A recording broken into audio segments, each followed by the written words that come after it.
O Bolsonaro e outros presidenciáveis participaram de um evento do agronegócio e tal. E o Bolsonaro disse coisas sobre si mesmo. E aí, como ele já está ali, ele tem uma equipe que fica pensando coisas para ele botar na internet, frases de efeito, ele conseguiu decorar uma. Ele não conseguiu ainda saber o que é tripé macroeconômico, que é difícil. Né? Não conseguiu decorar as três coisas. Né? Parece certas tribos indígenas só conta até 2. Né? A partir de 3 são infinitos números. Então não consegui... Ele não conseguiu decorar o que é tripé macroeconômico. Mas ele conseguiu decorar uma frase. Que é a seguinte: comigo vocês podem errar, com os outros vocês já erraram. Parece inteligente. Bom, para que verdadeiro fosse, seria preciso que houvesse agora candidatos efetivos que já estiveram na presidência. O único pré-candidato que esteve na presidência é Luiz Inácio Lula da Silva. Que candidato não será? Mas se fosse, tem no primeiro turno o dobro dos votos de Bolsonaro e ganha de Bolsonaro por uma larga maioria. Né? Portanto, a maioria não concorda com essa frase de Bolsonaro se a gente põe Lula na equação. Eu sou objetivo, note. Então, em vez de ficar no lema publicitário, eu estou aqui quebrando as coisas. Mas a gente vamos fazer uma outra análise, que não é essa análise de pessoa. Vamos fazer análise de ideias. Vamos fazer análise de ideias. Com os outros, dizer ele, vocês já erraram.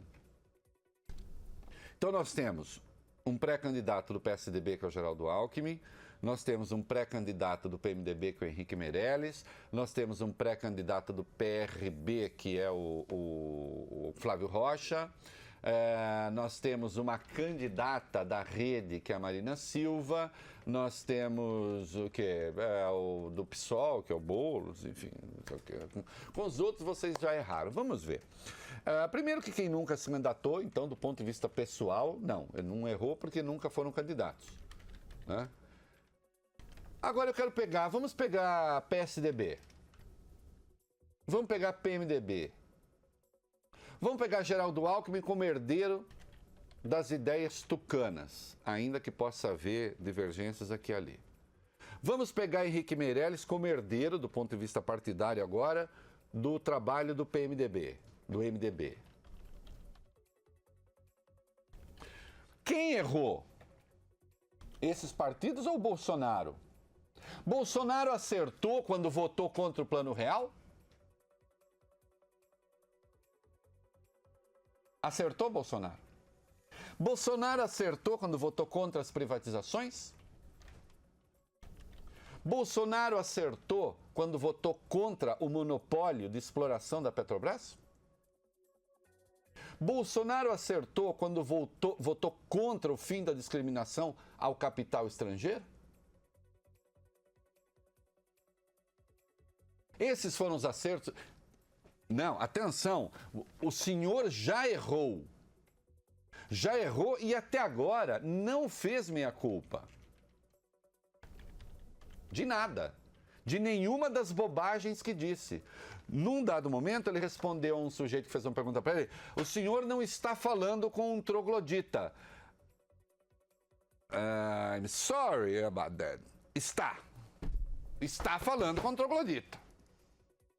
A menos que o troglodita retire o trogloditismo.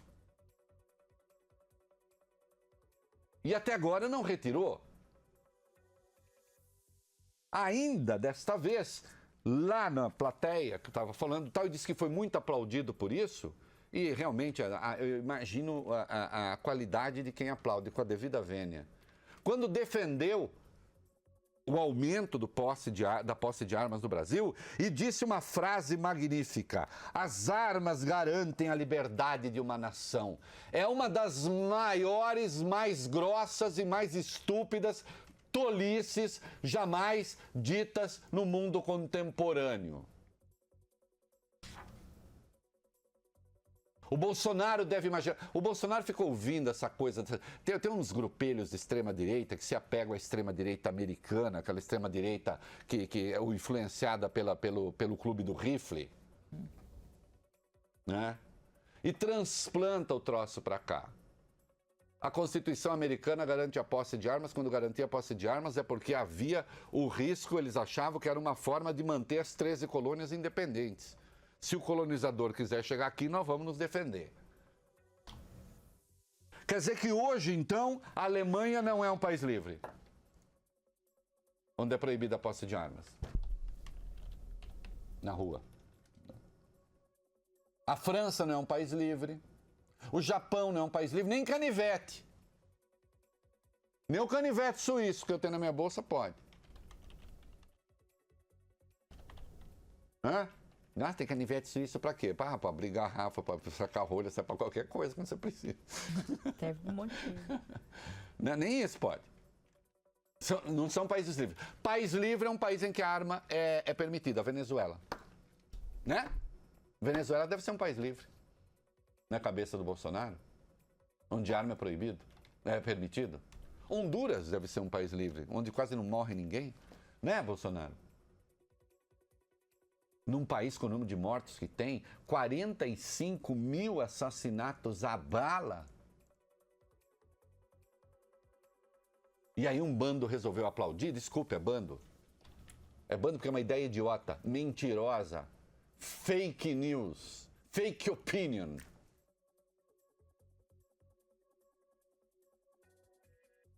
Aí falou do politicamente correto. E aí, claro, ele foge dos temas econômicos, porque aí é com Paulo Guedes, aí é com não sei quem. Quer dizer, você inventa alguém para pensar por você, no caso ele, por ele, né?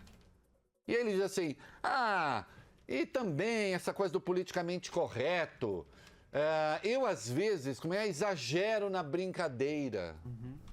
Ai, ai, ai. Eu vou fazer uma brincadeira aqui. Eu vou falar, ô Maiara, tem mulher, olha, que é tão feia que não merece nem ser estuprada. Isso é brincadeira, né? Isso é brincadeira? Ainda que fosse brincadeira, é brincadeira que se faz? E aqui eu falo, muito especialmente com as mulheres, mas eu não preciso falar só com as mulheres. Falo com os homens também. Filhos de mulheres? Ou não? Ou são filhos de chocadeira? Falo com os homens também, irmãos de mulheres, pais de mulheres, casados com mulheres.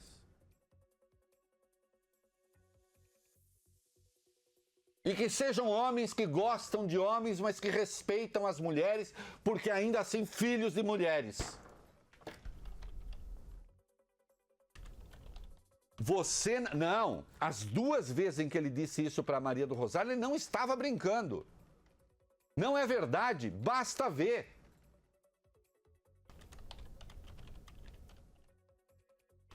Disse uma vez e repetiu a frase 11 anos depois. Quando aquilo já tinha ficado lá no passado. Mas ela não tinha chamado de estuprador, ele quer denunciar para o Conselho de Ética. Sim, ela chamou. Errou, claro. Estupidamente. E ele disse, mas eu não te estupraria porque você não merece. E disse a sério e deu um empurrão nela, ele não estava brincando. Ele não estava brincando. Se ela reage ali, ele quebra a cara dela. Em nome da igualdade, deve ser, né, Bolsonaro? Mulheres e homens iguais, vamos quebrar a cara da mulher. E 11 anos depois ele repete isso. Pior, sai dali, dá uma entrevista ao 0 Hora e ainda acrescenta coisa. Ele achou que era pouco? Eu não estupraria porque ela não merece. Aí ele acrescentou ao jornal 0 Hora, porque ela é muito feia.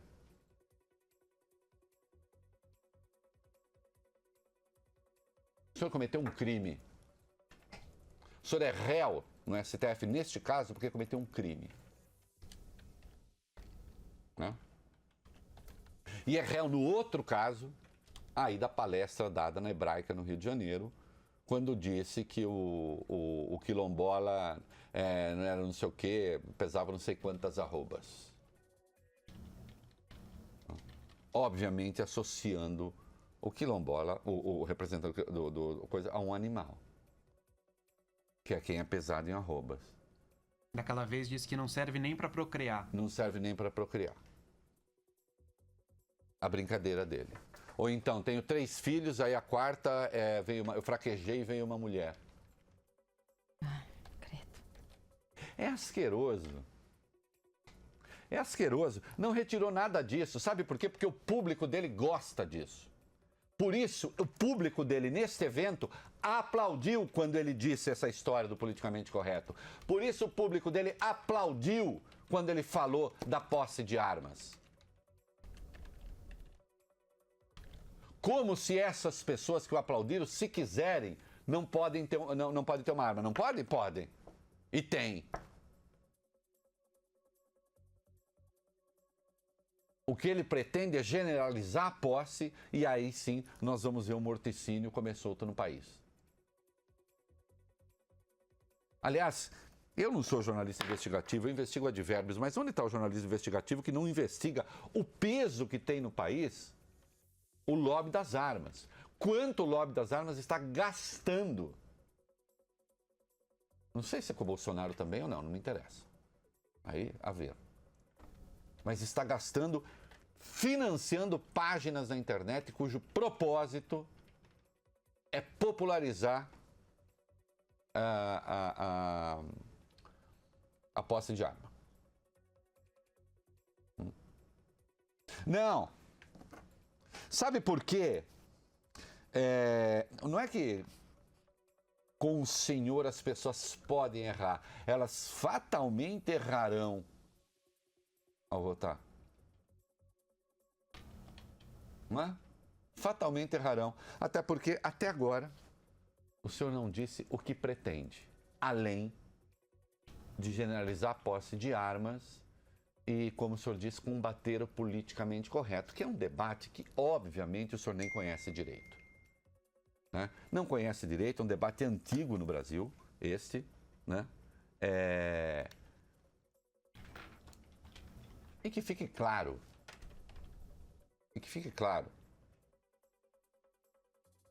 há uma diferença entre poder ser dono de arma e sair por aí portando arma. Quando houve o referendo do armamento, da venda de armas legais no Brasil, eu votei a favor e eu falei a favor.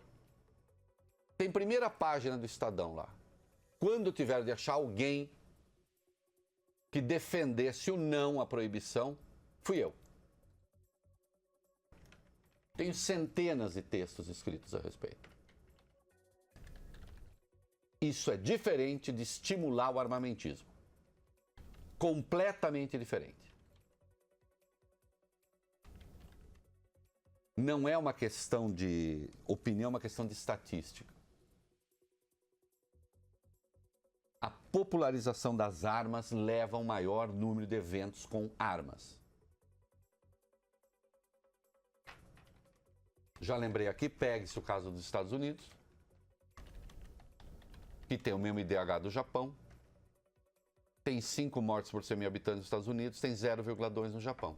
Tem o mesmo IDH da Alemanha, tem 0,7 na Alemanha, tem 5 nos Estados Unidos. São diferenças de cultura, de história e tudo. Sim, é verdade. A Alemanha, inclusive, passou pelo nazismo,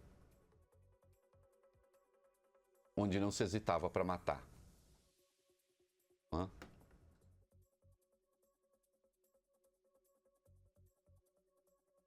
Uma coisa é a possibilidade de a pessoa ter uma arma para se defender. Outra coisa é defender que as pessoas saiam por aí armadas e ao menor acidente de trânsito desçam e eliminem o outro. Que é outra estatística também dos estudiosos e gente séria da violência, que boa parte das mortes, inclusive, se dá por motivos banais. Simplesmente porque o cara está armado. tá armado, tá com ódio, vai lá e mata. Hã? Então não vamos confundir as coisas. Nesses países que eu falei, ter a arma em casa pode.